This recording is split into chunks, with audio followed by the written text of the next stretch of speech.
आम्ही लहानपणी शाळेत हे शिकलो की रायगड भाताचं कोठार. आज ते भाताचं कोठार नाही राहिले. आता तशीच वेळ आली तर असं होईल की कोकणचा हापूस हा एक वेळ खूप प्रसिद्ध होता.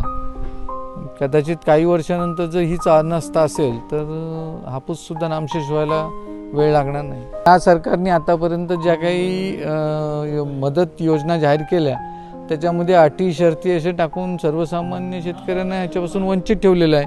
हे कोकणातल्या शेतकऱ्यांना सरकारी मदतीचा फारसा फायदा होतच नाही. आपल्याकडचा आंबा साधारण एप्रिलच्या पहिल्या आठवड्यात सुरू झालेला आहे आणि हा जास्तीत जास्त 10 मेपर्यंत आंबा चालणार आहे. कच्चा आंबा म्हणजे पिक्का आंबा हा 10 मे नंतर 15 तो 20 मेपर्यंत फार चालेल. 10 मे नंतर कच्चा आंबा अख्ख्या कोकणामध्ये फारसा नसणार आहे. जर सर्वसामान्य माणूस 20 आणि 25 रुपयाची एक सिगरेट घेऊ शकतो, सर्वसामान्य माणूस जर एक दारूची बाटली तेवढे महागाची घेऊ शकतो, तर तो 2 डझन आंबे 1000 रुपयाचे किंवा 2000 रुपयाचे का घेऊ शकत नाही? आंबे घेतानाच त्याचे पैसे संपतात का? दारू घेताना त्याचे संपत नाहीत का? सर्वसामान्यांच्या ताटात कधी येईल किंवा तोंडात कधी येईल? नाही, येस, आजच येईल.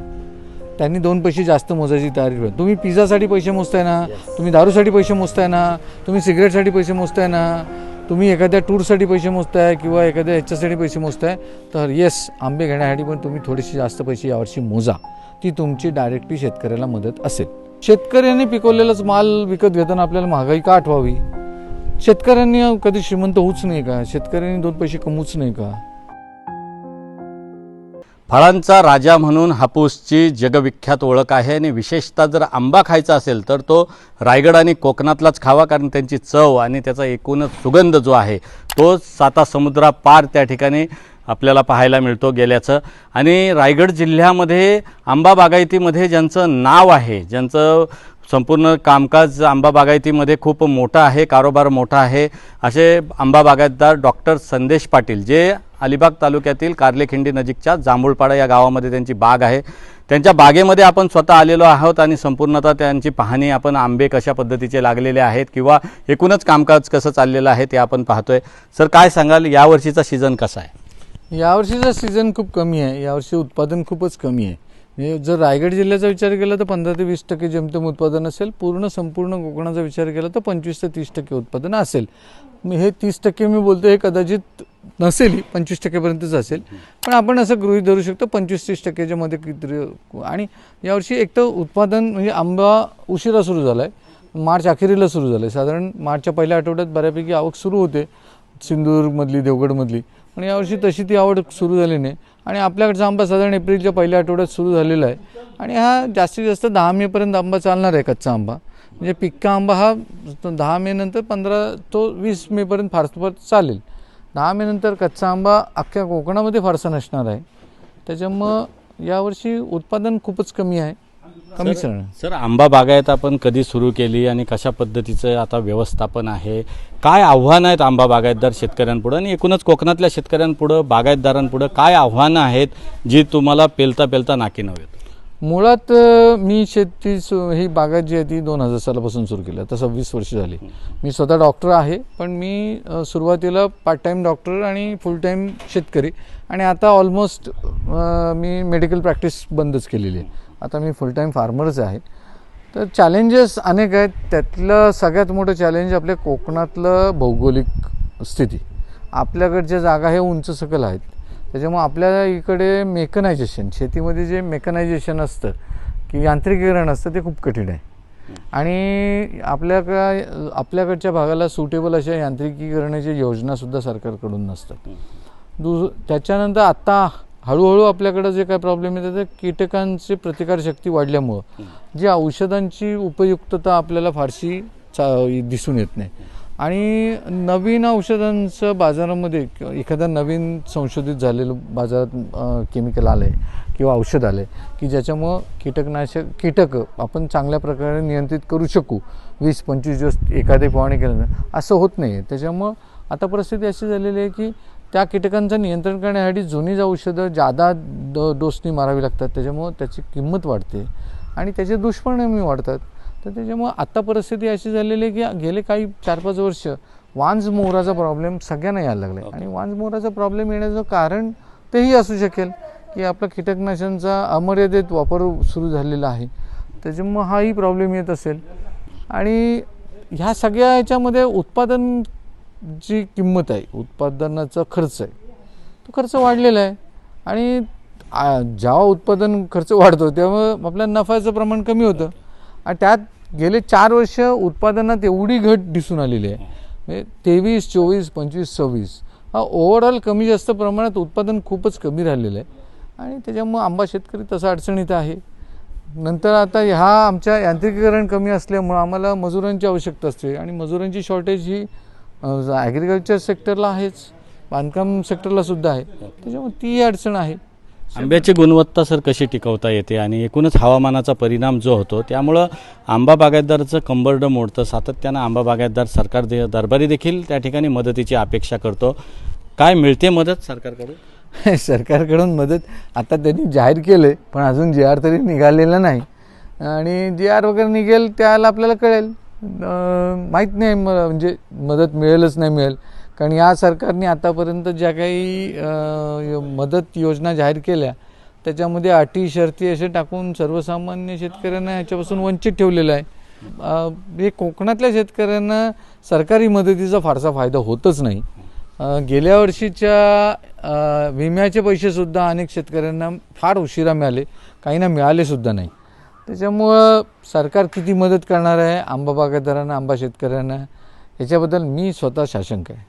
सर, आंतरराष्ट्रीय बाजारपेठेमध्ये कोणता आंबा जास्त चालतो, म्हणजे कोणत्या आंब्याला जास्त मागणी आहे? जसं तुम्ही म्हणताय की अमेरिकेला आता आंबा जातोय, नेमका कोणता आंबा जातोय, कोणत्या आंब्याला जास्त पसंती आहे? अमेरिका किंवा जागतिक बाजारपेठेत हा जो आपल्याकडे उत्पादन होणारा जो आंबा आहे किंवा आपल्याकडे जो पिकणारा आंबा आहे, हा आंबा आपले भारतीयच जास्त प्रमाणात खातात. कारण आपण परदेशी लोकांना आपल्या आंब्याची चव तशी दिलेली नाही आहे. आपल्या आंब्याची चव उत्तम आहे, पण त्यांना आपण त्याच्यासाठी प्रमोशन जे करायला पाहिजे ते प्रमोशन भारतीय सरकारमार्फत किंवा अपेडामार्फत तेवढेसे झालेले नाही आहेत.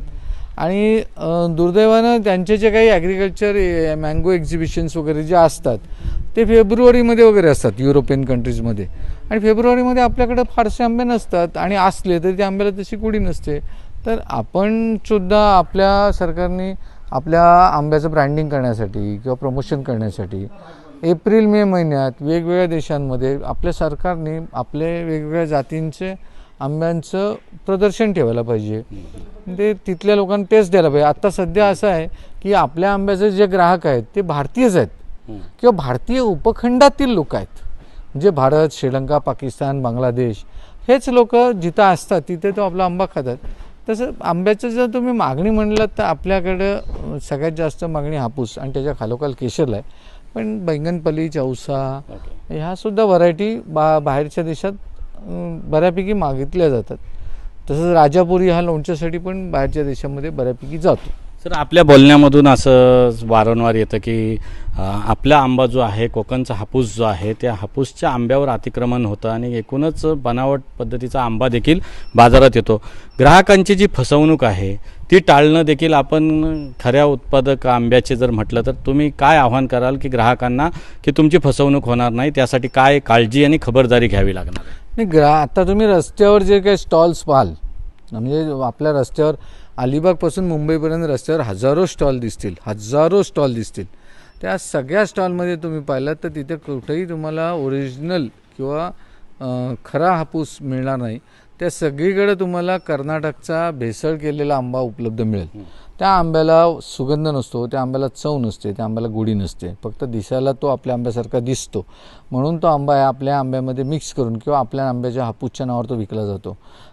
त्या ग्राहकाला जर खरोखरच चांगला आंबा खायचा असेल तर त्यांनी थेट शेतकऱ्यांकडून घ्यायला पाहिजे किंवा GI लोगो असलेल्या बॉक्सेसमधला आंबा विकत घ्यायला पाहिजे. म्हणजे भौगोलिक मानांकन जे आहे ते भौगोलिक मानांकन चेक करून किंवा डायरेक्टली शेतकऱ्याकडे जाऊन शेतकऱ्याकडून ओरिजिनल आंबा घेणं हेच त्याच्या फायद्याचं आहे, तरच तो खरा अस्खलित आंबा खाणार आहे. सर, आपण जे संपूर्णतः ह्या एकरमध्ये जी शेती करता, किती एकरमध्ये आहे, आधुनिक पद्धतीची एकूणच शेती आणि तंत्रज्ञान आणि नवकल्पना वापरून आपण शेती करता, सेंद्रिय पद्धतीची शेती असेल, रासायनिक खतं असेल, कशा पद्धतीचं सगळं नियोजन आहे, मजूर असतील, व्यवस्थापन असेल, मोठं चॅलेंजिंग आहे, आव्हान आहे.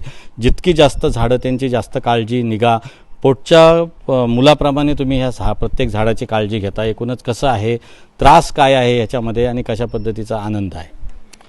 शेती करताना आधुनिक जेवढं करता येईल किंवा जेवढं ऑटोमायझेशन करता येईल तेवढं आपण ऑटोमायझेशन केलेलं आहे. आता आपली ही बाग 100% याच्यावर आहे, ठिबक सिंचनवर आहे. नंतर आपल्या बोरवेल्स किंवा विहिरीचे जे कंट्रोल पॅनल्स आहेत ते पण ऑटोमॅटेड आहेत. आपल्याकडं रायपनिंग चेंबर आहेत, 2 रायपनिंग चेंबर आहेत. तर पंप स्प्रेइंग STP मशीनसुद्धा वापरतो.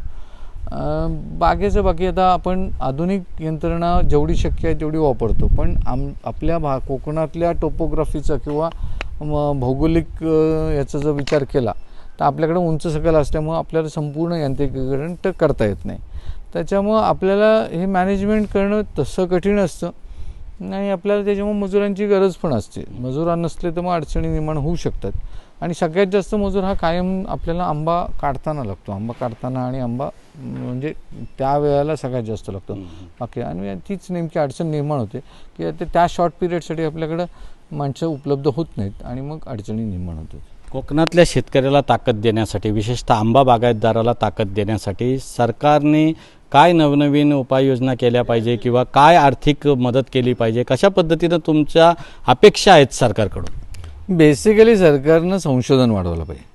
सरकार संशोधन, मंत्री संशोधन करणार नाही आहेत, पण त्यांनी जे काही संशोधन करणाऱ्या संस्था आहेत त्या संस्थांना बऱ्यापैकी फंडिंग करायला पाहिजे आणि ते संशोधन व्हायला पाहिजे. शेतकऱ्याला ज्या ज्या काही अडचणी आहेत त्या अडचणींवर सोल्युशन्स मिळायला पाहिजे, उत्तरं मिळाली पाहिजे.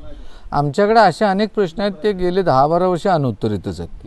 मध्ये हाच विषय ज्याला कोकाटे साहेब कृषी मंत्री होते त्याला त्यांनी अलिबागमध्ये थेट शेतकरी ते मंत्री असा एक परिसंवाद कोकणातला घडून आणला होता.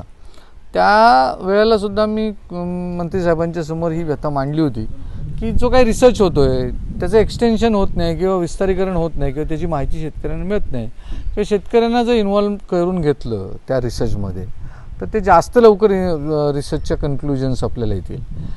अनेक वेळेला वारंवार सांगूनसुद्धा त्याच्यावर कोणीही काही कार्यवाही करत नाही आहे आणि ओव्हरऑल म्हणजे राजकीय अनास्था ही शेतकऱ्यांच्या म्हणजे अवस्थेला, ह्या वाईट अवस्थेला राजकीय अनास्था हेच कारणीभूत आहे. याच्याबद्दल मी ठाम.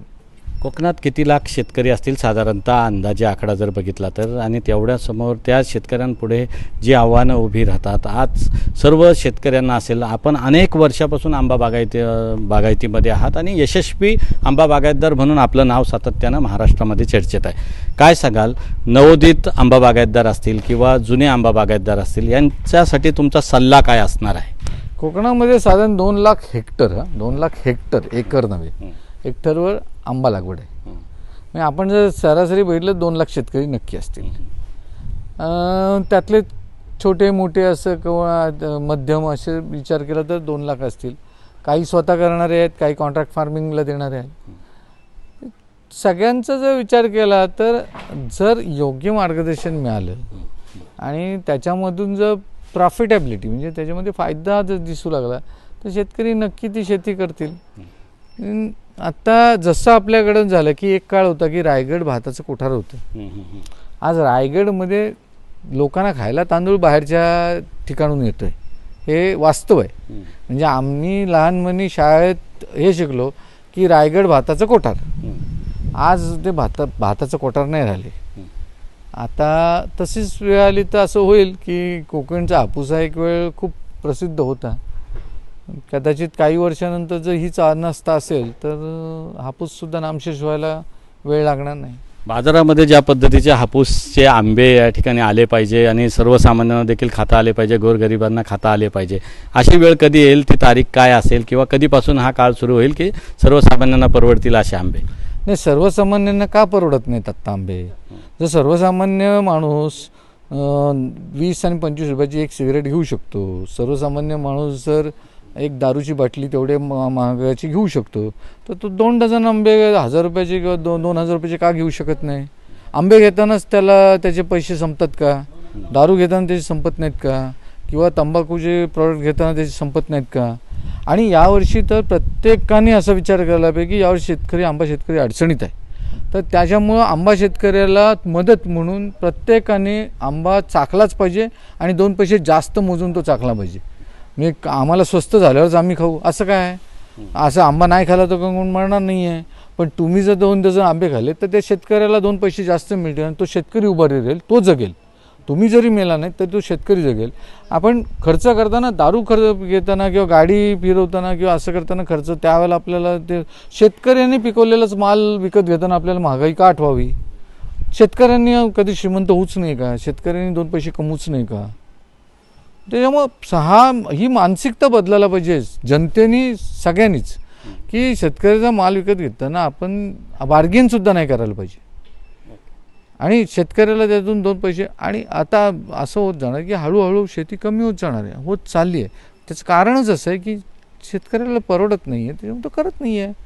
तर ही मानसिकता आपल्याला बदलावी लागणार आहे, नक्कीच बदलावी लागणार आहे. आम्ही जेव्हा दुसरी फळं घेतो त्याला आम्ही ती उत्तमात उत्तम विकत घेतो, भले कमी घेतो, पण त्याला आम्ही बार्गेन करत नाही. एक शेवटचा प्रश्न आहे. आता ह्या विषयालाच अनुसरून की आपण म्हटलं की शेतकऱ्यांना आपण ताकद दिली पाहिजे, बळ दिलं पाहिजे. आज जर बघितलं तर कोकणातला माणूस आहे, कोकणामध्ये आंबा पिकतो, रायगडमध्ये आंबा, आणि तो हापूस आंबा खरोखर एकदम चवदार आहे आणि त्याची चव देखील त्या ठिकाणी कायमस्वरूपी, आज आंबा खाल्ला तर त्याची चव आहे ती कायमस्वरूपी आपल्या जिभेवर तरळत असते. आज जर बघितलं तर आंतरराष्ट्रीय बाजारपेठेमध्ये तो आंबा जातो. एवढ्या मोठ्या प्रोसेसमधून तो आंबा जाताना अमेरिका असेल, युरोप असेल किंवा इतर राष्ट्रांमध्ये जो आंबा गेल्यानंतर तिथल्या ग्राहकाला तो आंबा त्या पद्धतीने ज्या रेटमध्ये मिळतो त्याच्यापेक्षा कितीतरी सोयीस्कर दराने तो आंबा इथं मिळतो. तिकडच्या आणि इथल्या ग्राहकांना कशा पद्धतीनं बघता तुम्ही? आता बघा, आता मी आज अमेरिकेसाठी आंबा पाठवते. माझ्या नेमक्या मित्राची मुलगीच कॅलिफोर्नियाला आहे आणि हा कॅलिफोर्नियालाच जाणार आहे. तर ती तिथे 1 डझन आंबे $50, $50-55 घेते. म्हणजे ती 4,500-5,000 रुपये डझननी आंबे तिथं घेते. आपल्या इथं तोच आंबा लोकांना 1,500 रुपये डझननी घ्यायताना जड जातो. ठीक आहे, माझं असं म्हणणं नाही, पण कॅलिफोर्नियात जी लोक आपल्याकडचे आहेत त्या पद्धतीचे आपल्याकडे पण लोक आहेत ना, मग ते घेतील का 4,500 रुपये डझननी आंबे? किंवा 4,500 नको, 2,000 रुपये डझननी आंबे घेतील का ते? कुठंतरी मानसिकता बदलायला पाहिजे. आपल्याकडं ॲग्रिकल्चर प्रॉडक्ट किंवा कृषी उत्पादनं विकत घेताना आपल्याला कोथिंबीरची जोडीसुद्धा 10 शेतकरी बोलला की 5ला ते बोलण्याची जी सवय झाली ही आता बदलायला पाहिजे. आणि तुम्ही मॉलमध्ये गेल्यानंतर कुठल्या प्रॉडक्टबद्दल घेताना तेव्हा तुम्हाला महागाई का आठवत नाही? तुम्हाला शेतकऱ्याचेच उत्पादनं घेताना महागाई का आठवते? तर तुम्ही पत्रकारांनी सुद्धा आता ही मानसिकता बदला की सर्वसामान्यांच्या ताटात कधी येईल किंवा तोंडात कधी येईल नाही, येस आजच येईल. त्यांनी 2 पैसे जास्त मोजायची तयारी करा. तुम्ही पिझ्झासाठी पैसे मोजताय ना, तुम्ही दारूसाठी पैसे मोजताय ना, तुम्ही सिगरेटसाठी पैसे मोजताय ना, तुम्ही एखाद्या टूरसाठी पैसे मोजताय किंवा एखाद्या ह्याच्यासाठी पैसे मोजताय, तर येस आंबे घेण्यासाठी पण तुम्ही थोडेसे जास्त पैसे यावर्षी मोजा. ती तुमची डायरेक्टली शेतकऱ्याला मदत असेल, एवढंच मला सांगायचं. एकूणच बघतोय की रायगड जिल्ह्यातील प्रसिद्ध आंबा बागायतदार म्हणून डॉक्टर संदेश पाटील यांची ओळख आहे आणि प्रचंड मेहनत, कष्ट, जिद्द, आत्मविश्वास आणि महत्त्वाकांक्षेच्या जोरावर त्यांनी आंतरराष्ट्रीय बाजारपेठेमध्ये आपला जो नावलौकिक आहे तो मिळवलेला आहे. हा आंबा खाण्यासाठी महाराष्ट्रातून नव्हे, देशातून नव्हे तर जगातून त्या ठिकाणी मागणी असल्याचं आपल्याला पाहायला मिळतं आहे. आणि प्रचंड श्रम आणि अतिशय त्या ठिकाणी बिझी शेड्यूलमध्ये देखील त्यांनी आज आपल्या चॅनलवर या ठिकाणी संपूर्णतः आपला वेळ दिलेला आहे. आणि एकूणच कोकणातील आंबा बागायतदार कसा ताकदीनं उभा राहील, कोकणातील शेतकरी आर्थिकदृष्ट्या सक्षम कसा होईल आणि सरकारकडून काय अपेक्षा आहेत हे त्यांनी मांडतानाच त्या ठिकाणी किती मोठी आव्हानं आंबा बागायतदारापुढे आहेत आणि ती आव्हानं पेलून ते कशा पद्धतीनं आंबा बागायतीमध्ये यशस्वी झालेले आहेत याची मांडणी करतानाच त्यांनी सर्वसामान्य जनता असेल, गोरगरीब जनता असेल यांनी देखील शेतकऱ्यांना ताकद देण्यासाठी इतर ठिकाणचा खर्च कमी करा. मात्र आंबा बागायतीचे जे काही आता उत्पादन या ठिकाणी येतं आहे थोडं चढ उतार भावामध्ये असला तरी देखील तुम्ही देखील त्याची चव त्या ठिकाणी चाखू शकता असं आव्हान देखील त्यांनी या ठिकाणी केल्याचं आपल्याला पाहायला मिळतं आहे. Dhammasheel Sawant, news bureau, Raigad, Konkan.